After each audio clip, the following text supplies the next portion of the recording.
Hello दोस्तों, welcome to my channel. दोस्तों, आज मैं आप सब के लिए एक नॉन फिक्शन स्टोरी लेकर आई हूँ। आई होप कि आप सबको यह स्टोरी पसंद आए। यह स्टोरी है मेंस फॉर सर्चिंग मीनिंग की। इसकी ट्रांजैक्शन कई भाषाओं में भी की गई है। यह बुक विक्टर फ्रैंकल की लिखी हुई है।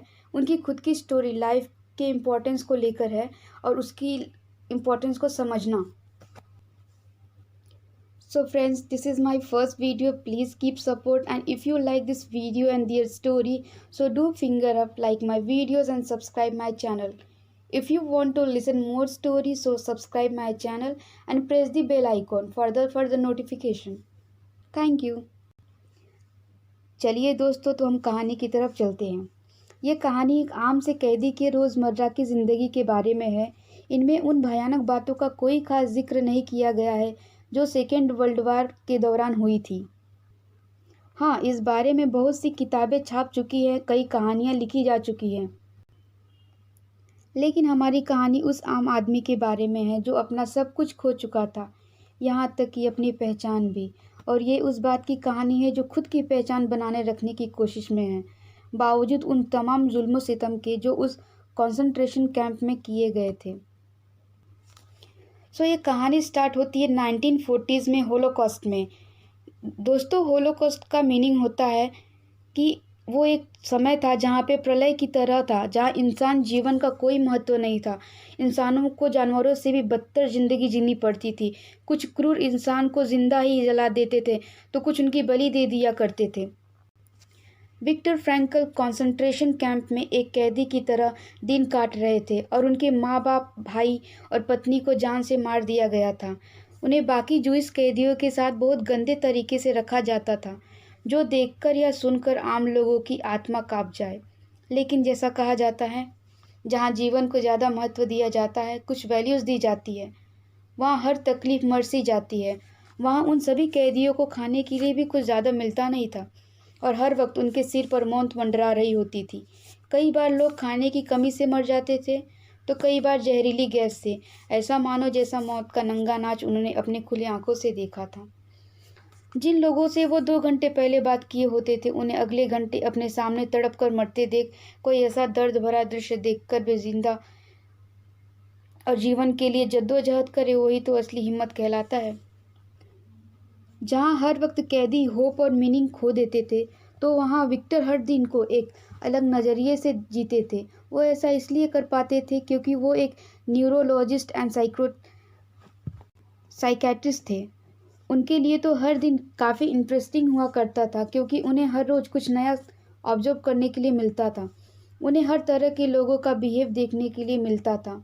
उन्होंने अपने बुक में बताया है, उन्हीं की तरह जो लोग होप और लाइफ का मीनिंग नहीं खो रहे थे, उनका लाइफ को देखने का नज़रिया कुछ ऐसा था, उसे वो लोग एक चैलेंज की तरह देख रहे थे, जिसे उन्हें उन चैलेंज को ओवरकम करना था।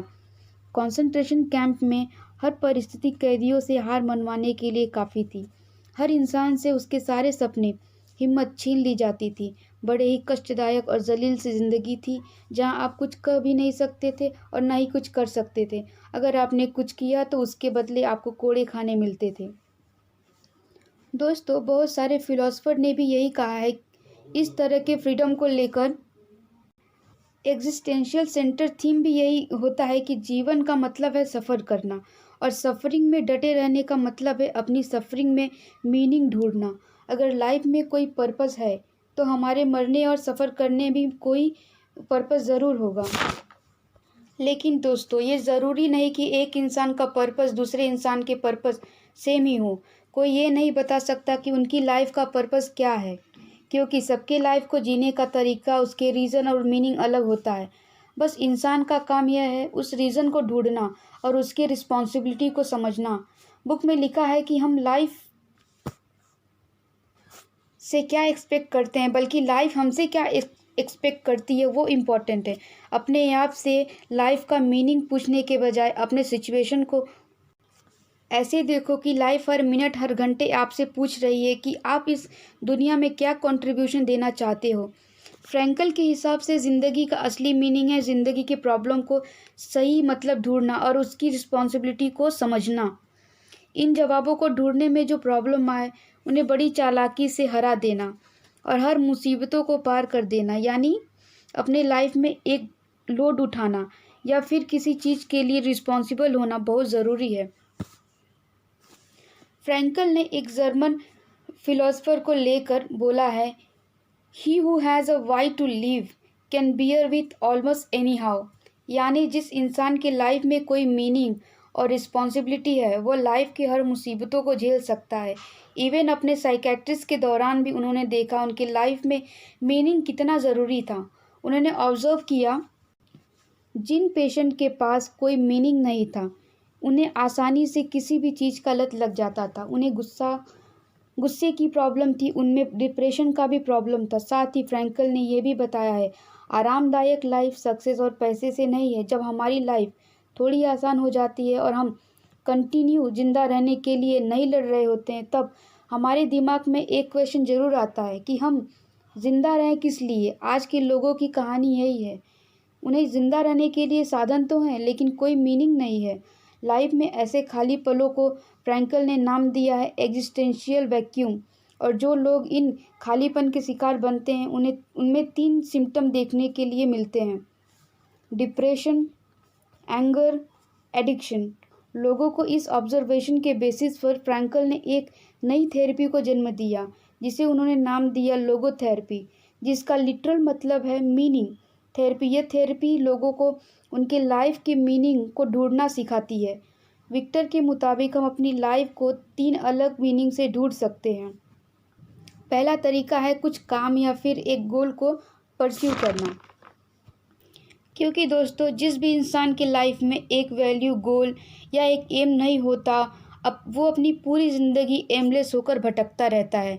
हर इंसान के अंदर दुनिया में कुछ ना कुछ कंट्रीब्यूट करने के लिए ज़रूर कुछ होता है। वो चीज़ तभी बाहर आती है जब वो कोई टारगेट या गोल सेट करता है और वह कोई ऐसे चीज़ को जन्म देता है जो कि उसमें अंडरस्टैंड और उसके यूनिक चीज़ों से बनता है। हम इंसानों का नेचर ही ऐसा है, हम अगर कुछ करें तो हम अकेला, कुछ ना करें अगर तो हम अकेलापन और डिप्रेस होने लगते हैं। फ्रैंकल का कहना है जिस किसी भी चीज़ के लिए आप पैशनेट हो उसे आप करने के लिए उसे करने के लिए वो करने के लिए आप उसको अपना मिशन बना लो। अगर आपकी कोई हॉबी, कोई इंटरेस्ट या कोई पैशन नहीं है तो थोड़ा बाहर निकलो, ऑब्जर्व करो, कुछ नॉलेज अर्न करो, कुछ ना कुछ ज़रूर आप ढूंढ पाएंगे अपने लाइफ के मीनिंग को समझने के लिए। दूसरा तरीका है अच्छे रिलेशनशिप बनाना। लेकिन फ्रैंकल के हिसाब से प्यार और रिलेशनशिप बनाना दूसरों से अलग है।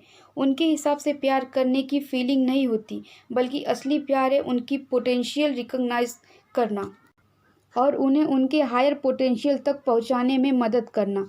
जैसे अपने बच्चों के लिए अपॉर्चुनिटी बनाना, अपने छोटे भाई बहन को लाइफ के बारे में समझाना, बुरे समय में सपोर्ट करना, लोगों का सामना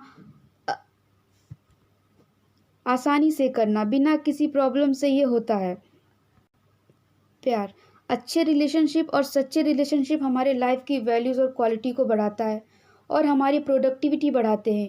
यह एक ऐसा रास्ता है जो कि हमारे दूसरों के समझ के लिए सबसे अच्छा है। किसी दूसरे इंसान के बिहेव को पूरी तरीके से नहीं समझ सकता।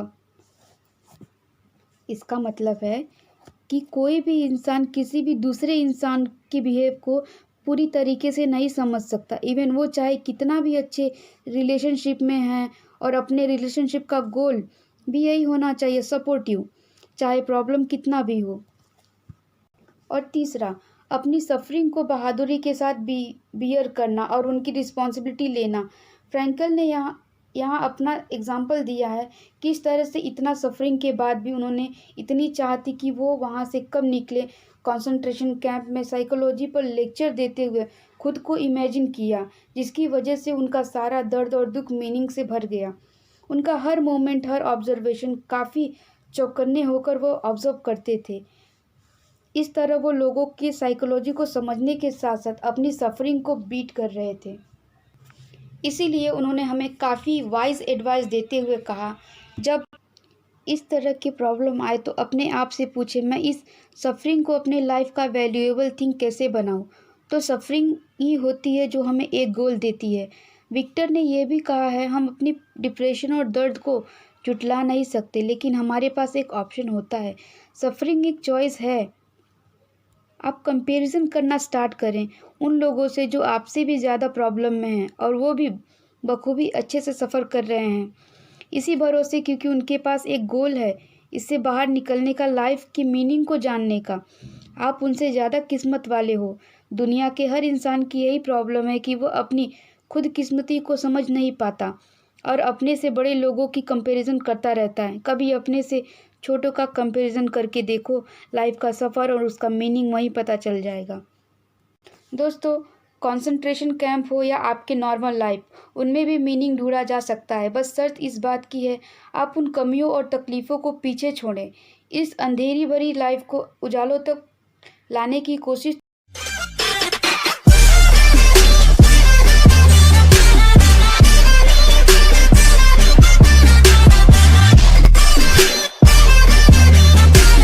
लाइफ का मीनिंग आपको पता चल जाएगा।